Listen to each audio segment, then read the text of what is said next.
I'd like to move the agenda a bit. Acknowledge that there are difficulties and there is resentment towards Jews on campus that needs to be addressed, and the reasons are varied.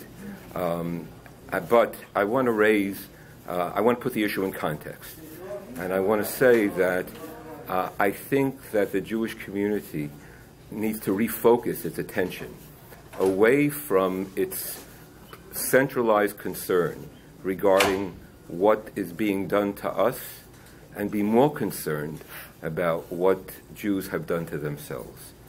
Because from my perspective, the issue is not the anti-Semites.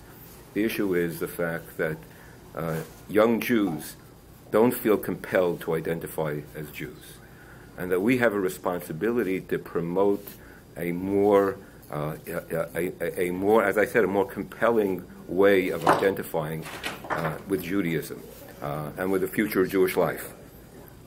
So I don't want to deny the problem of BDS. I know in an era of scarce resources, I want to ask us a question about our priorities. Are we not spending too much time devoted and challenging ourselves on questions of anti-Semitism, and not enough time devoted to the issue of Jewish education? And because someday we're going to defeat the anti-Semites, and my worry is that the Jews won't know why they fought, because they don't have enough of an understanding of their own identity. So I'm looking for a little bit of a move away. I also have some modes of addressing the issue of BDS on campus. I'll mention very briefly because we don't have a lot of time. But about 4 years ago, I created a program at UCLA, which is now expanded to 20 campuses, and it's a fact-finding mission to Israel, for non-Jewish student leaders. And it's been transformative in terms of the campus. So I want to dance at both weddings. In other words, on the one hand, I want to address the issue of anti-Semitism, but I don't want us to be hysterical about anti-Semitism. I want us to be upset about and worry about the Jewish future and how we're going to create a more intense Jewishness that will be attractive to this generation of Jews. I'm not going to differ dramatically from Chaim. I think, first of all, there is clearly a problem on campus and not just on campus with, we use it as a short-term BDS. With Israel, it's more than BDS. It's what I call the toxification of Israel, making Israel toxic, so that anything that has to do with Israel is you stay away from. And that is quite disturbing. Where, end the occupation, and students fight to end the occupation, and they don't even know where the occupation is. I mean, there's so much ignorance, but yet Israel becomes toxic. And it's a real problem, and I think it's a problem. Chaim mentioned these student trips for non-Jewish leaders to Israel. I think those things are very important. I also think, and here I'm going to sort of buttress some of the things that Chaim said, that it's very important for Jewish leadership to think in a nuanced fashion. First of all, we should not be going around saying the campus is a hotbed of anti-Semitism and every Jewish student who's going to come is going to encounter anti-Semitism. Because I can tell you what will happen. The vast majority of the students, with the exception of students with a very strong Jewish background and a strongly educated background and base of Jewish knowledge, are going to say, I have 4 years to spend on campus. If I go abroad, it's 3.5 years. I don't want to spend those 3.5 years fighting. I'm going to go underground as a Jew. Why should I go to Hillel? Why should I go to Chabad? If I need, a Seder, I'll go home for the Seder. I'll go to Hillel for the Seder, or for Rosh Hashanah, Yom Kippur. The rest of the time, I'm not getting involved. I don't want to be fighting. So I think we have to be very careful. It's sort of become a mantra in the community that the campus is a hotbed of anti-Semitism. Was also shortchanges the great advances that Hillel has made, the accomplishments of Chabad, and even more so the Jewish studies programs no good university does not have a Jewish studies program. It doesn't consider itself a good university. It's sort of become part of the staple, the bread and butter of the campus. So yes, there is a very serious problem with anti-Israel sentiment. It is coming most aggressively from the left, and not just the left in general, but the far left, so that students who are progressive students, they support, anti-racist measures, they support ecological measures, are being told, you choose that or you choose Israel, you can't do both. And it's a very difficult situation, and it's something that really has to be addressed. And then we're going to have it from the right as well, and I mean, we've seen that, but right now it's primarily from the left, at least as far as the campus is.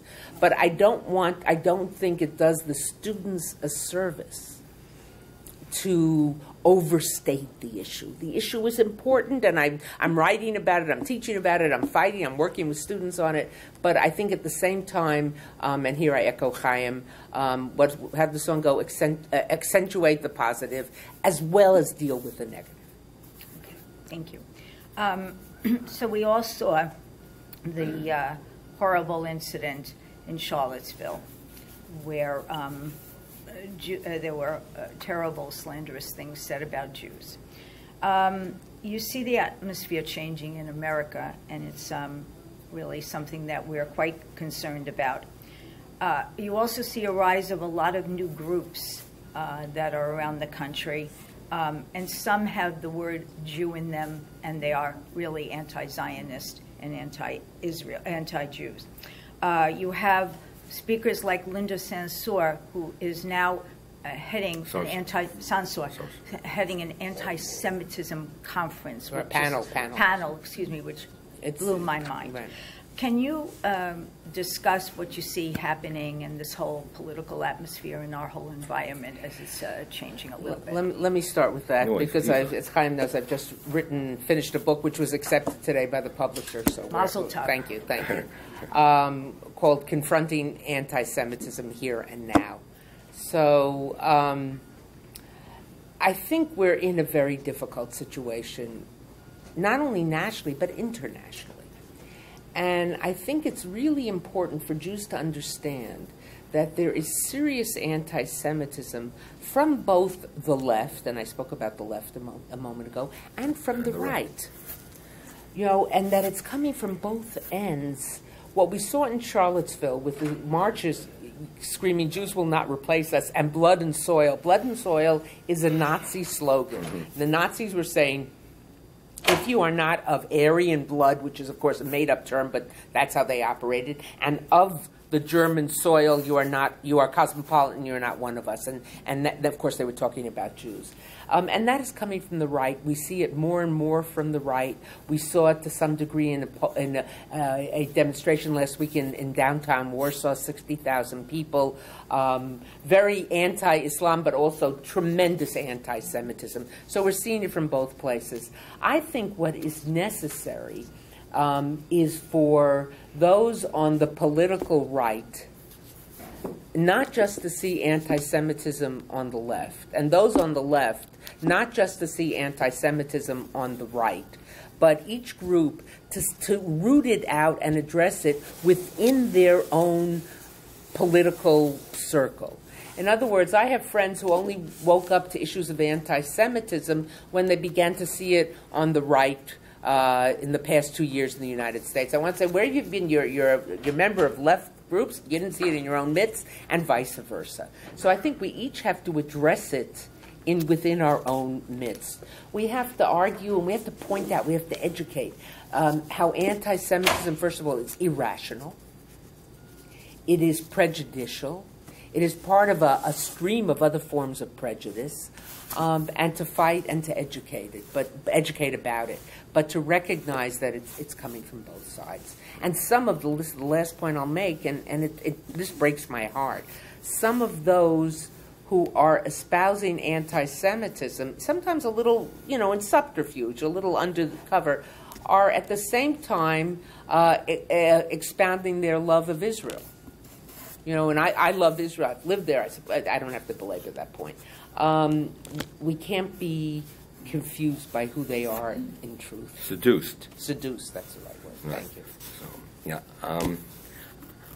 Well, I'm going to pursue my contrarian mode here. Why not? That's why No, you told me not to be contrarian. I didn't say that. Again, Just answer. without denying the threat. I've worked in the Jewish community for over 40 years, and the feeling that I have, we'll talk more tomorrow about this, is that it's hard for Jews to live without anti-Semitism, and it doesn't mean that it's not there. It's just that what bothers me the most is that I don't want Sartre to be right, that the Jew needs the anti-Semite in order to be Jewish. That can't be the reason that we sustain this tradition and this way of being. And the fact is that at the same time that there's this growth in anti-Semitism, I don't know whether it's the third or fourth year in a row, the Pew study has indicated that the Jewish religion is the most respected religion in America. How do you deal with that? The news cannot be better in terms of what the Jews have achieved. And I have written about this. I consider this a golden age on the American campus in terms of Jewish achievement, Jewish presence. It's not going to be like this for long because there are certain transitions occurring on the campus in terms of population and Jewish focus on intellectual life. So in general, I'd like to see less talk about anti-Semitism and more talk about what Judaism is about, what being Jewish is about, what Israel means. And I watch all these students fighting for Israel. They come and they learn that Israel is advocacy, as Deborah said. Deborah said they learn to fight. They didn't come to campus to learn to fight. If they came to campus, it was to expand their minds. We need to expand their understanding of Zionism in Israel. There's no student who has anything intelligent to say about Zionism today. So we're the ones who are going to lose out, and we're not going to lose out because of what they have done to us. Well, let me. I know we're out of time, but to put what Chaim and I both are saying is, the oi is there, but we also need the joy. And no Jew has ever said, "I want to be more Jewish because everyone hates us." It's despite the efforts of the rest of the world, because of the wonderful things about Jewish tradition.